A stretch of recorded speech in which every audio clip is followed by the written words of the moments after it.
In 1997, 70% of Americans opposed legalizing gay marriage. As late as 2016, virtually every Republican candidate, Donald Trump included, said they were in support of traditional marriage. Yet here we are today, where 57 House Republicans vote for the federal legalization of same-sex marriage. This is insane to think about. How is it that conservatives somehow remain divided on the very basic question of what is marriage? Because it's no surprise why the left would push gay marriage and the rest of the alphabet agenda on top of it. After all, they hate God, they hate tradition, they hate nature. But how is it that the conservative side fails to protect something that was mainstream in America as late as 2008? How can conservatives say they support family when they don't defend the institution that creates families? So this video is a direct address to all of these so-called conservatives who always comment on stuff like, what's the big deal about gay marriage, bro? I want to keep this video relatively short, so I won't go super in-depth on every single argument, but hopefully this is concise and convincing enough to at least start that conversation. So let's get started. By the way, guys, you guys like the new setup? It's pretty cool, huh? We're still trying to work out some things, but hopefully it can be pretty sick in the days to come. But anyways, let's get started. So believe it or not, it does actually matter how a society defines something as important as marriage. It's not some throwaway institution. It's a very fundamental hallmark of society itself. So with that said, the first place I want to start is simply the slippery slope. And this may seem like a weird or lazy way to start, but it's arguably, the slippery slope is arguably the single strongest argument you can make to a conservative about this subject. We always talk about groomers and drag queens and all of this stuff, and it's no secret that the reason this stuff was allowed to become mainstream in America is because of the fact that the LGBT rights movement was allowed to redefine marriage. And once they took marriage, once that very important domino fell, they began to redefine everything else. Now up to redefining what sex and gender are and what even like the age of consent is. Understand that they are able to do this because of the pushing of the Overton window. As they continue to push left, once they get the middle, the centrist, and eventually the right to accept something as normal or mainstream, they now have the ability to push harder to the left because they're operating in a more left-wing Overton window of what is acceptable already. And making same-sex marriage acceptable has created the Overton window that we have today. And it's so interesting because a lot of these conservatives are the same ones who promoted domino theory during the Cold War, which was essentially the idea that if one country fell to communism, then the other countries around it would fall too. And this obviously was the justification for things like Korea and Vietnam. And these are the same people today who will compare Putin's invasion of Ukraine to World War II and say basically that if Putin takes Ukraine, he'll take more of Europe and he'll just take over everything. So they'll say that, but apparently ceding a cultural institution as important as marriage to the literal Marxists won't have bad effects at all and is a perfectly good idea, and maybe that's not somewhere we should, I don't know, hold the line. Okay, so with that said, it's important to define what marriage actually is. It has been slowly redefined by secularists over the past few decades, so let us firstly be clear that marriage is the union of a man and a woman. Why is that the case? Why? Many reasons admittedly are religious, but that's actually not an invalid argument considering that the entire institution of marriage in the West was created by Christianity and the church, but that is, well, it's created by God obviously, but you kind of see what I'm saying, right? But that aside, this is the case because men and women are different and therefore complement each other when creating a family. And it's so interesting because conservatives made a big deal out of this what is a woman thing, yet many conservatives themselves seem not to understand what a woman is. They will boil it down to biology, simply saying that, you know, women are XX chromosomes and that's it. But besides the physical differences, they are totally equal to men in every single way.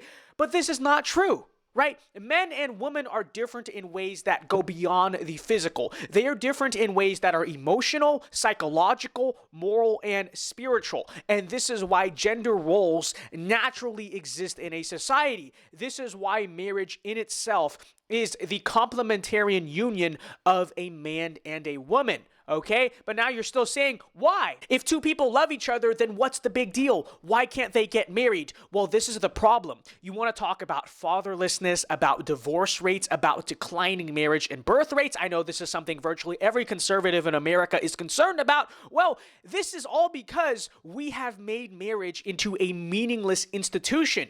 There is indeed a purpose of marriage beyond just like turning 28 and feeling like you love each other and just deciding to put a ring on that. No, the ultimate goal of marriage is the procreation of children. It exists as an institution so that we can at least hopefully create families out of that. And as we know, biologically speaking, only men and women can create a baby. But beyond that, again, it's not just biology, it also requires the masculine influence of a father and the feminine influence of a mother to raise a child. Children need mothers and fathers, hence why husbands need their wives. If you are still clinging to this idea that marriage is not for this purpose, then you have been psyoped by the left. I hate to say it, but it's true, because it is their agenda of moral relativism that has degraded the objective purpose of marriage into this subjective matter of, well, it's whatever you want it to be. You feel like you're in love, well, then get married. No, it's not whatever you want it to be, in the same way that your gender or whatever else is not just what you want it to be. You see what I'm trying to say? If you subscribe to the modern conservative viewpoint on gender, as reiterated by, the Daily Wire and a lot of other, conservative outlets out there, I'm asking you to take that to its logical conclusion, which would hence apply your understanding of gender to your understanding of marriage as well. But okay, Vince, I get what you're saying, but why should the government be involved, right? This is the next question. Well, my response is, why shouldn't the government be involved? People who say that, I don't think the government should be involved in marriage, it should just be left to the church, should understand that that kind of practice only existed when the church had political power. The church was basically the government back in those days, right? Marriage is indeed something that is legally binding. There's the financial side of it, there's the legal stuff with your name changes and all of that. There are obviously many political ramifications of marriages. Like, it's a matter that the government is involved in and just logistically has to be involved in. So with that said, considering that this is a matter that goes through the government, you have to go to a courthouse to make your marriage legally official. What exactly is so bad about government recognizing and upholding the objective moral truth of what a marriage is? It's literally the job of government in many ways to recognize, define, and enforce the moral truths that guide a society. And come on. The government literally did this for most of American history, okay? Was America some type of dystopian theocratic nightmare in 1997? Really? Or is that really what we're going to say? America was arguably a more free and better place to live back then than it is now, too. Just saying. The final counter argument we will have to dispel is the age-old defense of, what about freedom? Frankly, I don't even think this argument deserves the light of day, because what exactly is small government about Republicans voting to federalize gay marriage? What exactly is federalist about overriding states' rights? What exactly is constitutionalist or libertarian about federally mandated civil rights? This argument is a cope.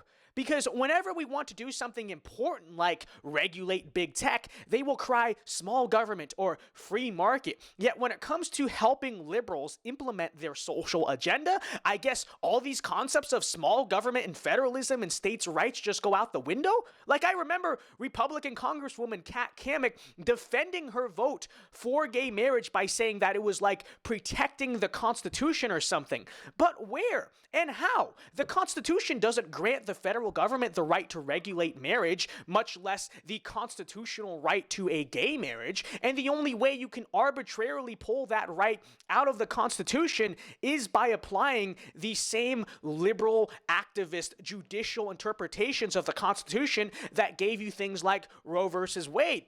But again, I guess we're only principled conservatives when it's those damn far-right nutjobs that actually want to do something conservative. These people don't even believe the things they are saying. Does anyone really believe that the Constitution is the reason why Nancy Mace voted to codify same-sex marriage? No. So with that said, let's put it simply. Because marriage is between a man and a woman, same-sex marriage, quote-unquote, does not exist. And because it does not exist, there is no right or freedom to such a thing. It's that simple. And frankly, that's all I'm going to say on this topic because honestly, I find these people so disingenuous that I don't think, they deserve more time of day than that. So yeah, I know this video was fairly brief. I didn't really want to make a whole dissertation on it, at least not yet. So a lot of the arguments I made here are rather surface level. So if this is something we want to revisit and go more in depth on at some point, we will definitely consider it. But for now, thank you very much for watching. Hope you guys are digging the new setup. I'm still working on it a little bit. I know the lights aren't at the perfect angle quite yet, but they're almost there. It looks pretty good, doesn't it? Hope you guys enjoyed. Remember to leave a like and subscribe. Alpha moves only. God bless and peace.